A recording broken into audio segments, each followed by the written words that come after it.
Mr. Chairman, the Secretary to the conference, distinguished delegates, I will be very brief. There will be no padding. I wish to thank the President for this opportunity for re-engineering the country. I wish to go straight to say that the problem we have in this country is because we are suffering from mental slavery. Over 300 years ago, our parents sold our brothers and sisters into slavery. 300 years later, we are not different. We are still selling ourselves into slavery. There is no originality in this country. This is the root of the problem we have. Those days, the price for the slaves were trinkets, beads, gunpowder, gin, thank you very much, and so on. The price today is foreign aids. The price today is political influence. The problem we have is not of our own making. And unless we address those issues, our collusion with the colonial masters is going to cause us more problems. If we look all around, look at the ceiling, there is nothing that is new, nothing indigenous in this hall. The country itself is not indigenous. Even the coup, we are blaming the military. Even the coups that we have is not of our own making.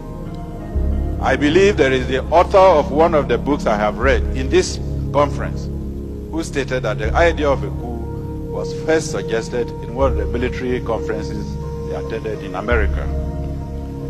I will go straight to read, with your permission, Mr. Chairman, what the respected Alhaji Shehu Shagari has put in his book.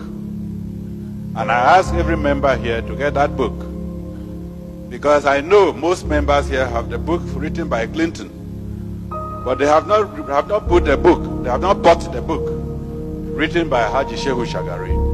And I'm going to quote what he has written. Quote, I was particularly struck by a conversation I had with a Greek professor attached to an international agency in Geneva. He told me his opinion of why West Europeans were supporting the rebellion against Nigeria. It was, he said, common among Westerners to sympathize with the underdog in any dispute, which in this case happens to be the Eastern Igbo. But what was even more important to the West was that Nigeria was a potential rival power in Africa, a force which had to be checked before it becomes a threat to Western European interests on the continent. The Biafran challenge, accordingly, provided a suitable opportunity to trim Nigeria's growing wings. He said that according to certain estimates, Nigeria was sitting on a keg of oil, which, given a suitable condition, would make it so rich in just 10 years, that is by 1978, that Nigeria would not require any aid from Europe.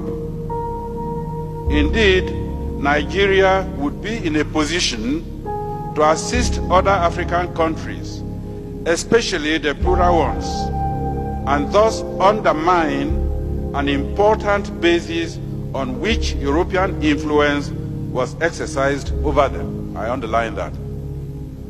He did not therefore think that Europe would stand idly by and watch Nigeria become to Africa what the United Nations had become to Western Europe. The rebel enclave, on the other hand, could be encouraged to become a rich but small and manageable African country which will still be dependent on the West, just as some small oil-rich Arab countries have been. Finally, he assured me that whatever happened in the future, the West would never allow Nigeria to develop to a position where its wealth and power would threaten West European interests in Africa. Mr. Chairman, I don't need any comment. Thank you very much. Thank you.